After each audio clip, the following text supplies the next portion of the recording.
Padre, bom dia. Bom dia, José. Tudo bem com o senhor? Sua bênção. Graças a Deus, Deus abençoe. Novamente, obrigado pela presença, É um Padre. Fique à prazer. vontade.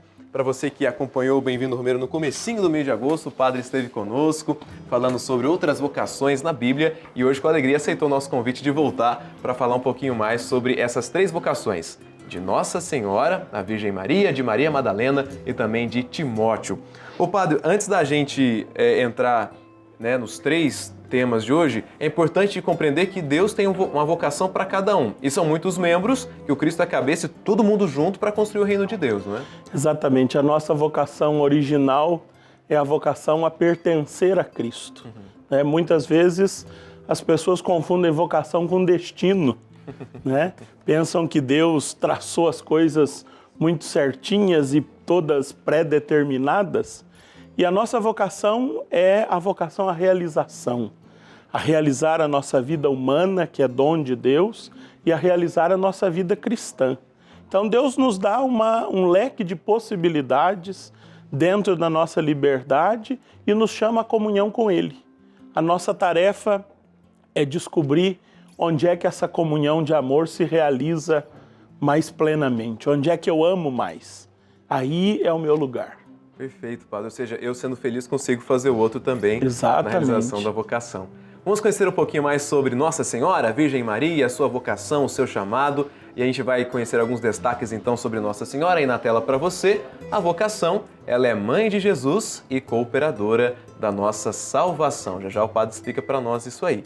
A gente continua falando também sobre Nossa Senhora, entendendo esse chamado especial que ela teve, que foi através da mensagem do anjo Gabriel, como a gente conhece lá no Evangelho de São Lucas, quando Gabriel foi enviado a Deus para a Virgem Maria. A curiosidade que a gente colocou em destaque é que a única fala que Nossa Senhora dirigiu aos homens foi aquela lá nas bodas de Caná, Fazei tudo que meu filho vos disser. E Nossa Senhora está presente aí nos 4 evangelhos. Que vocação é essa, Que para nós é o maior exemplo, Dessa questão quando a gente fala da vida humana, daquela que viveu como a gente também, Padre. O que Maria representa para nós na perfeição da sua vocação? Nós conversamos no início do mês, no dia 2, sobre as vocações do Antigo Testamento. E hoje sobre as vocações do Novo Testamento. E essas vocações do Novo Testamento têm um diferencial, têm algo próprio, porque elas estão intimamente ligadas ao mistério da encarnação, ao Deus que se fez homem ineditamente e veio viver a nossa vida. E Maria, dentre todas estas, é aquela escolha especial de Deus para se fazer carne, para vir até nós. Eu queria lembrar com você e lembrar com o nosso telespectador que lá no começo do mês nós falávamos da rainha Esther, que foi ao vestíbulo do rei, colocando a sua vida em risco e conseguiu interceder pelo povo. E eu queria que nós percebêssemos a diferença. Agora é o mensageiro do rei que vem ao vestíbulo de Maria, que vem à casa de Maria, e sem que ela peça nada, diz a ela: você encontrou graça diante de Deus. Não é a iniciativa dela de ir ao rei, é o rei que vem ao encontro dela e diz: você encontrou graça, você está plena desta graça e por isso Deus a escolheu para ser o canal por onde o Salvador do mundo vai nascer. Maria é a grande vocacionada para colaborar com a sua vida para a encarnação do Verbo. Isso já nos mostra, Padre, que o vocacionado não tem mérito nenhum, que o mérito é de Deus? É uma escolha de Deus. Deus não escolhe os melhores, Deus não escolhe os mais bonitos, Deus não escolhe os mais ricos. Deus escolhe simplesmente os que Ele quer. E ponto. Perfeição. E por que a gente pode chamá-la, como a gente colocou em destaque ali, que ela é cooperadora da salvação, Padre? Por causa desse mistério que começa na encarnação. Maria, ela acompanha Jesus em todo o seu ministério público e também depois no mistério da paixão. Maria está sempre ao lado do Filho, colaborando, sendo apoio, sendo mãe. Mãe é isso, Estando sempre ao lado do seu Filho, que é o Redentor do mundo. Então a sua colaboração é singular. Ninguém colaborou ou vai colaborar no mistério da nossa salvação como fez Maria. Padre Jean, a gente pode dizer não diante das escolhas que Deus tem para a nossa vida pela liberdade que nós assumimos, né? Maria poderia dizer não ao plano de Deus? Maria poderia dizer não porque era completamente livre. A ausência do pecado não comprometia a liberdade em Maria. Pelo contrário, tornava essa liberdade plena. E a liberdade não é só a capacidade de dizer não. Muito pelo contrário. A liberdade é justamente a capacidade de dizer sim ao projeto de Deus. Muitas vezes, aliás, sempre que nós não temos liberdade, nós somos levados a dizer não. Quando somos plenamente livres, o projeto de Deus nos atrai e nós então conseguimos dizer sim a Ele. No final da entrevista a gente volta a falar de Nossa Senhora e dos outros dois para que o senhor nos ajude como que a vocação deles podem também nos auxiliar na nossa escolha. Tudo Nós bem. estamos conversando aqui com o Padre Jean Paul e com muita alegria, né? Ele veio já no começo do mês, como disse, falando das vocações do Antigo Testamento e agora para nós, nesse finalzinho do mês de agosto, fechando o mês vocacional, já falou da Virgem Maria e agora a gente vai conhecer Timóteo. Quem é esse, hein? Quem é o tal de Timóteo? Tem cartas destinadas a ele. Vamos conhecer um pouquinho dos destaques desse outro personagem bíblico que a gente vai conhecer também nesse mês vocacional. Pregador do Evangelho, um dos personagens mais conhecidos do Novo Testamento, né? Tem duas cartas aí que são então enviadas a ele, carta a Timóteo. O chamado de Deus foi durante a segunda viagem de Paulo, quando ele voltou à região da Licaônica, o apóstolo ficou impressionado com o desenvolvimento de Timóteo e resolveu levá-lo com ele, né? Com o apóstolo Paulo. A curiosidade que a gente destaca é que Timóteo foi muito bem instruído, né, pela mamãe, pela avó, e no livro dos Atos dos Apóstolos podemos perceber como era querido entre os membros da igreja. Tá aí, era uma pessoa especial. Os irmãos que estavam em Listra e Icônio davam bons testemunhos dele, tá aí lá no Atos dos Apóstolos. Então a gente encontra na Bíblia, tanto no Atos, como também nas duas cartas de Paulo que foram destinadas a ele. Que chamado é esse? Tem alguém que fica impressionado, né, com o jeito de ser do outro, né, padre? É uma coisa muito parecida com aquilo que a gente vive nas nossas comunidades cristãs. Quando nós visitamos algumas comunidades, muitas vezes pessoas jovens que vivem ali na comunidade nos impressionam pela sua dedicação, pela sua entrega, pela sua espiritualidade. Timóteo era um jovem como esse.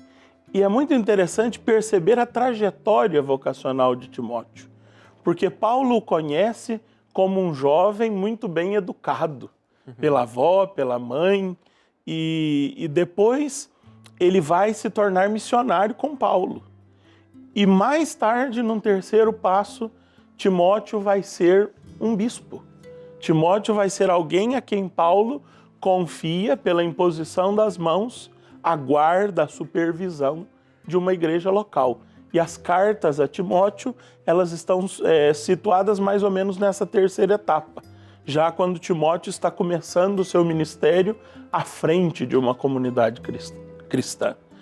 É a história da nossa vocação, né? A vocação hoje, ela acontece dessa forma. Nós encontramos jovens nas comunidades, esses jovens experimentam a nossa vida pastoral, missionária, e depois esses jovens são consagrados para continuar aquilo que já faziam lá desde pequenos, desde que aprenderam com a mãe e com a avó nas nossas comunidades. E o bonito disso, o senhor falando, vinha muito na cabeça e no coração, no sentido assim, né? Não conheceu a Jesus, como nós também, pessoalmente, não o conhecemos. É o que a gente aprende da tradição, da catequese, e vamos levá-lo aos outros. Timóteo mostra essa vocação que a gente tem, né, padre? Exatamente. Jesus. E mostra uma coisa muito importante, que é a continuidade da vocação. Nós temos Maria, que é aquela que é instrumento da vinda do Cristo. Nós vamos falar daqui a pouco de Maria Madalena, aquela que conviveu tanto com Cristo, com Jesus histórico, como com Cristo ressuscitado.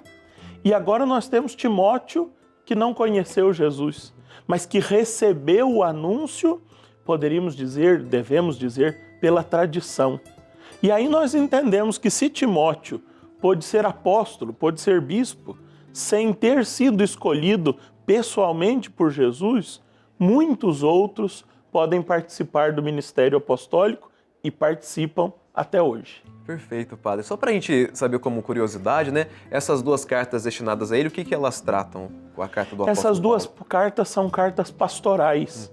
né, orientações de Paulo ou da escola paulina para o ministério episcopal, entre aspas, de Timóteo. São orientações.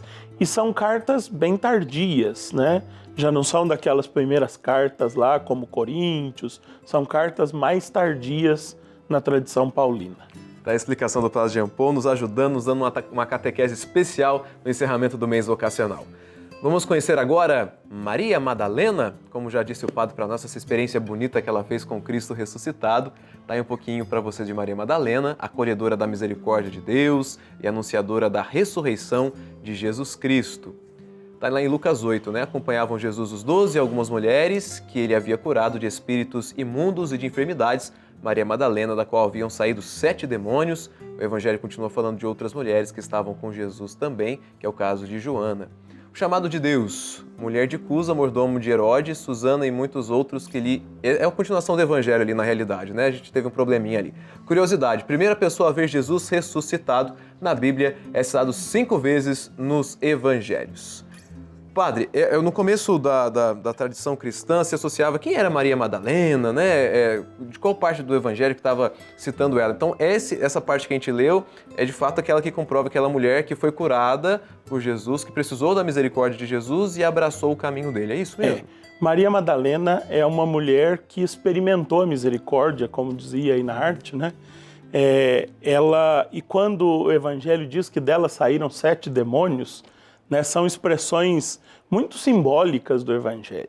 7 é um número de plenitude, né, e demônio é tudo aquilo que não procede de Deus. Então, essa mulher, diferentemente de Timóteo, que aprendeu a ser cristão lá com a mãe e com a avó dentro de casa, Maria Madalena não fez essa experiência. Maria Madalena foi aquela mulher que foi totalmente distante de Deus, e quando encontrou Jesus Cristo, então converteu-se radicalmente, converteu-se pela experiência da misericórdia. Jesus não a julgou, Jesus apenas a acolheu e disse, doravante seja diferente. Né? E ela acolheu esse chamado, acolheu essa oportunidade e se transformou na primeira testemunha da ressurreição. Nós temos um filme agora, foi lançado há pouco tempo, né, de Maria Madalena, e mostra tanto uma inquietação, primeiro porque Jesus gostava de sentar com os pecadores, se alimentar com eles e tal. Mas aí vai ter uma pecadora seguindo o Senhor Jesus? O que vão dizer de nós, né? É interessante isso, né, padre? E o segundo depois é de ser ela a anunciadora, aquela primeira que viu Jesus ressuscitado. Como que isso chama a atenção para nós, essa escolha de Jesus pelos pecadores? Já é uma novidade aquilo que o Evangelho diz no capítulo 8 de São Lucas, que mulheres sigam a Jesus. Né, os rabis judaicos do tempo de Jesus não tinham seguidoras, tinham seguidores. Né? Mas o Evangelho de Lucas, que é o Evangelho das mulheres, que é o Evangelho que valoriza a presença feminina, faz questão de dizer que há um grupo de mulheres e de dar nomes, dizendo essa esposa do fulano, aquela de quem Jesus fez isso, e dar nomes, quase o endereço delas para que todo mundo saiba quem é. Né? E para que são pessoas concretas, não é uma ideia. Elas seguiam a Jesus e Jesus as acolhia no seu segmento. O que criava essa celeuma, o que criava essa indisposição quase. Os outros rabinos e os outros judeus do tempo de Jesus diziam, como é que nós vamos colocar nossos filhos para seguir um homem que tem seguidoras? E seguidoras de má fama, e seguidoras que não são lá exemplo, né? Mas Jesus fazia questão, né? Para tornar concreto, porque Jesus não nos ensina nada que ele não tenha feito. Né? Tudo que Jesus nos ensina e pede a nós e pede à igreja são coisas que ele praticou. E ele disse, eu não vim para os sãos, eu vim para os enfermos. São os enfermos que precisam de médico. Né? Então Jesus acolhe no seu grupo de discípulos pessoas enfermas, pessoas necessitadas da misericórdia. E porque se abrem à misericórdia, recebem, vamos dizer, esses privilégios de Deus. Ser a primeira testemunha da ressurreição. Na igreja primitiva, lá nos primeiros tempos da igreja, Maria Madalena era considerada uma apóstola. Tinha dignidade de apóstola. E é curioso que o Concílio Vaticano II, na reforma litúrgica, ele, vamos dizer assim, reduziu o papel de Maria Madalena na liturgia. Colocou Maria Madalena como memória. 22 de julho é o dia de Santa Maria Madalena, e o concílio reduziu Maria Madalena a uma memória, que é o menor grau da celebração litúrgica. Recentemente, há coisa de 2 ou 3 anos, o Papa Francisco resgatou Maria Madalena. E agora, dia 22 de julho, não é mais memória de Santa Maria Madalena. Ela subiu um degrau, e é o degrau de todos os santos. Maria Madalena agora é comemorada com uma festa. E ao elevar Maria Madalena à categoria de festa, o Papa Francisco fez resgatar um antigo prefácio de quando lá atrás ela já foi festa, que tem por título Apóstola dos Apóstolos. Ou seja, nesse testemunho da ressurreição, Maria Madalena ensinou os apóstolos a testemunhar Jesus. É como se ela fosse uma mestra dos apóstolos. Maravilha. Isso é muito bonito. Bonito, bonito. Ô padre, para a gente fechar então, o que a gente aprende dessas 3 vocações, como colocá-las em prática na nossa existência, na nossa vida? O que a gente tem que aprender dessas vocações é tudo isso que a gente veio conversando até agora. Se nós aprendemos em casa a ser cristãos, temos chance de ser escolhidos.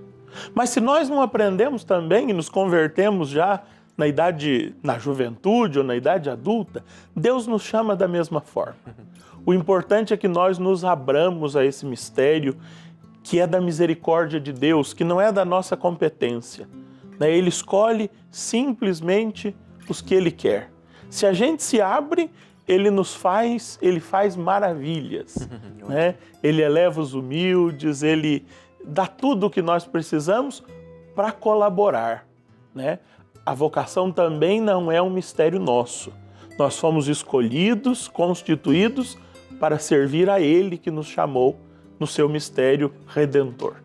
Padre, sempre bom ouvi-lo. Muito obrigado. Espero que o senhor volte várias vezes ao nosso programa. Nos ajuda muito, nos catequiza. É bom ouvi-lo. Obrigado. Um abraço para Cariaçu, para a paróquia e para toda a diocese. Eu que agradeço.